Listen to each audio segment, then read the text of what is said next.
Hello everyone. आज के इस वीडियो में मैं आपको आपके फ्लेमिंगो बुक का first chapter the last lesson को एक्सप्लेन करूंगी। इस स्टोरी का नाम द लास्ट लेसन क्यों पड़ा हमें इस कहानी में पता चलेगा। देखिए, द लास्ट लेसन के राइटर है अल्फोंस डॉडेट, जो कि फ्रेंच राइटर थे। ठीक है, इस कहानी का बैकग्राउंड क्या था, मतलब जब इस कहानी को लिखा गया तो आखिर वो क्या रहा था उस टाइम पे। तो देखिए, ये 1870-71 का समय है जब फ्रैंको पर्शियन वॉर चल रहा था। फ्रांस और पर्शिया, इन दो देशों के बीच में युद्ध चल रहा था। फ्रांस इस युद्ध में हार जाता है, पर्शिया जीत जाता है। फ्रांस के दो डिस्ट्रिक्ट अल्सेस और लॉरेन, इन दोनों डिस्ट्रिक्ट पर पर्शिया ने कब्जा लिया था। अब देखिए, उसी इंसिडेंट पर ये कहानी है। स्टोरी का नरेटर है फ्रांस नाम का एक छोटा बच्चा, जो कि फ्रांस का रहने वाला है। ठीक है, अब कहानी की शुरुआत कहाँ से होती है।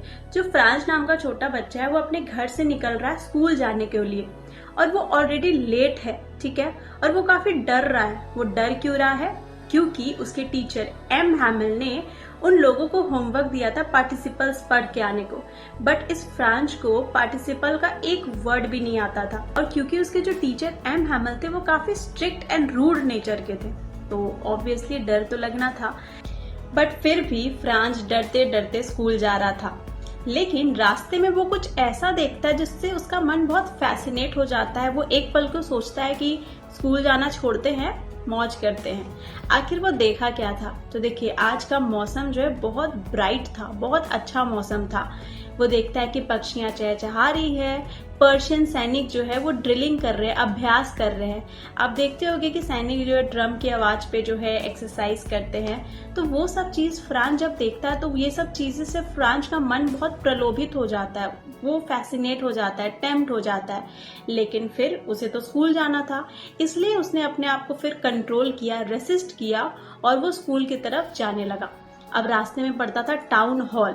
वो देखता है कि टाउन हॉल के सामने जो बुलेटिन बोर्ड लगा हुआ था, नोटिस बोर्ड लगा हुआ था, उसके सामने आज बहुत ज्यादा भीड़ है। वो थोड़ी देर के लिए सोचता है कि आखिर यहाँ भीड़ क्यों है। फिर वो सोचता है कि अच्छा, पिछले 2 साल से जितनी भी बुरी खबरें आती थी सब तो यहीं पे लगी रहती थी, आज भी कोई बुरा खबर आया होगा।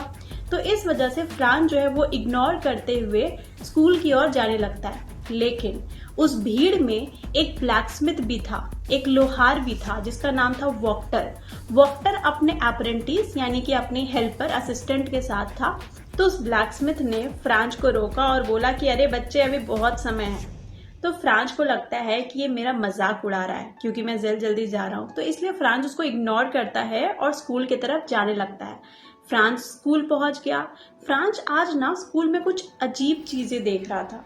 वो जब हर दिन स्कूल पहुंचता था तो स्कूल में बहुत सारा आवाज वगैरह आते रहता था। बेंच का आवाज, रूलर का आवाज, स्टूडेंट्स का शोर, या फिर सब बच्चे जब साथ में कोरस में ABCD बोलते हैं, वो सब आवाज आया करता था।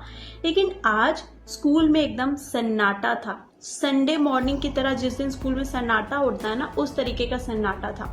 फ्रांस देखता है, जब वो कॉरिडोर से गुजर रहा था तो वो देखता है कि सारे बच्चे अपनी जगह पे बैठे हुए हैं। फ्रांस और डर जाता है क्योंकि वो लेट पहुंचा था स्कूल, राइट। देखिए, क्लास में जब शांति रहता है ना, तो अगर आप क्लास घुसोगे तो सब लोग आपको नोटिस करेगा। लेकिन शोर वोर हो रहा है तो आप पीछे से जाके चुपके से बैठ सकते हो। लेकिन आज तो क्लास में पूरा सन्नाटा था और फ्रांस लेट था, इस वजह से वो डरते डरते क्लास जाता है। उसके टीचर एम हैमिल क्लासरूम में थे, जो कि चल रहे थे, आगे पीछे ऐसे करके चल रहे थे। तो एम हैमिल जब फ्रांस को देखते हैं तो एम हैमिल उसे बहुत ही पोलाइटली क्लास में बुलाते हैं और बोलते हैं, फ्रांस, मैं तो तुम्हारे बिना ही स्टार्ट करने जा रहा था। ये सुन के फ्रांस जो है बहुत चौंक जाता है। क्यों? क्योंकि एम हैमिल एक्चुअली में काफी स्ट्रिक्ट हुआ करते थे। वो अपने साथ एक आयरन रूलर भी रखा करते थे। सारे बच्चे उनसे डरते थे। लेकिन आज जो एम हैमिल है वो बहुत पोलाइट नेचर के लग रहे थे। आखिर क्या था आज? अब जब क्लास में फ्रांस बैठ गया तब वो कुछ और चीजों को गौर करता है जो कि उसको बहुत आश्चर्यचकित करती है। वो देखता है कि उसके टीचर एम हैमिल आज अपना स्पेशल ड्रेस पहन के आए हैं, जो कि वो प्राइज डिस्ट्रीब्यूशन के दिन या फिर इंस्पेक्शन डे के दिन पहन के आते थे। हरा कोट पहने हुए थे, फ्रिल्ड शर्ट पहने हुए थे, ब्लैक कैप पहने हुए थे जिसमें एम्ब्रॉयडरी किया हुआ था।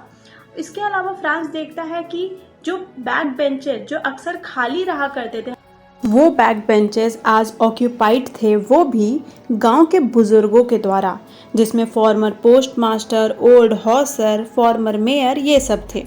फिर एम हैमल बोलना शुरू करते हैं। वो बताते हैं कि स्टूडेंट्स, आज हमारा फ्रेंच लैंग्वेज का लास्ट लेसन है। ये सुनते ही फ्रांस पूरी तरीके से चौंक जाता है।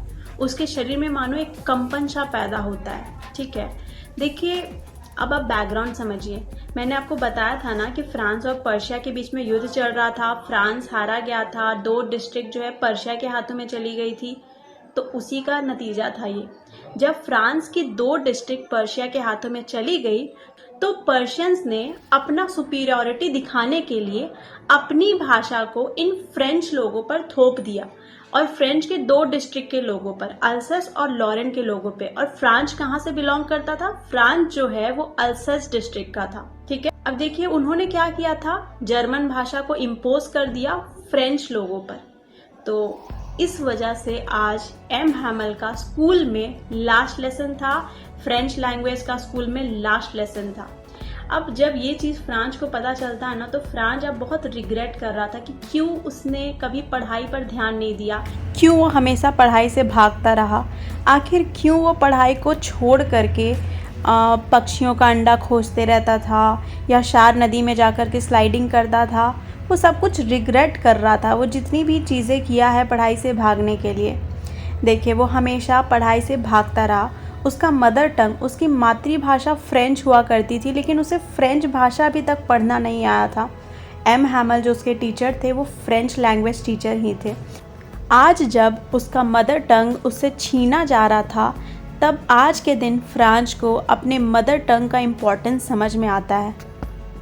फ्रांस के टीचर एम हैमल भी आज बहुत ज़्यादा दुखी थे, क्योंकि वे एक सच्चे पेट्रोइट थे, एक सच्चे देशभक्त थे। वो फ्रांस से और फ्रांस की भाषा फ्रेंच से बहुत ज़्यादा प्यार करते थे, लेकिन आज उनसे उनकी मातृभाषा छीनी जा चुकी थी। एम हैमल क्लास स्टार्ट करते हैं। वो जो होमवर्क दिए थे पार्टिसिपल, वो स्टूडेंट से पूछना शुरू करते हैं। फ्रांस, जिसमें अभी बहुत तेज भक्ति की भावना भरी हुई थी, उसे जब एम हैमल खड़ा करवाते हैं पार्टिसिपल के बारे में बताने को, तो फ्रांस बहुत ही कॉन्फिडेंटली खड़ा होता है, क्योंकि वो चाहता था कि बहुत अच्छे से वो बताए, लेकिन उसे आता ही नहीं था, तो वो कैसे बताता। वो फंबल कर जाता है और उसे निराशा होती है। लेकिन फिर एम हैमल बोलते हैं अपने स्टूडेंट्स को कि देखो स्टूडेंट, तुम लोग पढ़ाई नहीं कर रहे हो, इसमें सिर्फ तुम लोग का गलती नहीं है, इसमें गलती है तुम्हारे पेरेंट्स का, तुम्हारे माता पिता का, जो तुम लोग को खेतों में या मिलों में भेज देते थे कुछ चंद पैसे कमाने के लिए। इसमें गलती मेरा भी है, क्योंकि मैं कभी कभी छुट्टी लेकर अपने शौक़ पूरे करने चला जाता था, या फिर तुम लोगों को अपने प्लांट्स में पानी देने को कह देता था। तो अभी एम हैमल ना अपने स्टूडेंट्स को समझा रहे हैं। वो अपने स्टूडेंट्स को बताते हैं कि फ्रेंच भाषा दुनिया की सबसे क्लियरेस्ट, सबसे लॉजिकल और सबसे सुंदर भाषा है।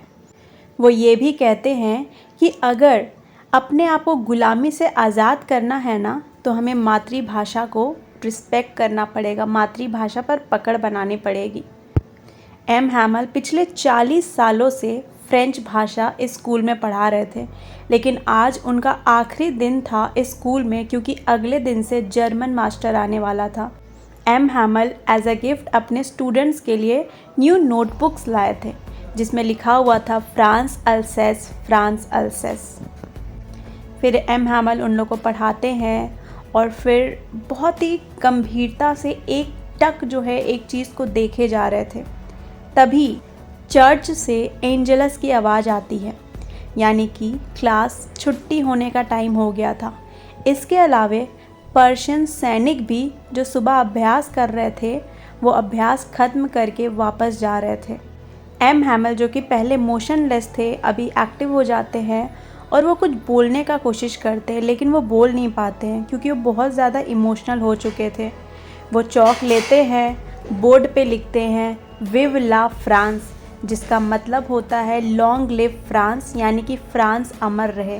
और फिर वो हाथों से बस इशारा करते हैं, जिसका मतलब था द क्लास इज़ डिसमिस्ड, यानी कि क्लास उनका ख़त्म हो गया।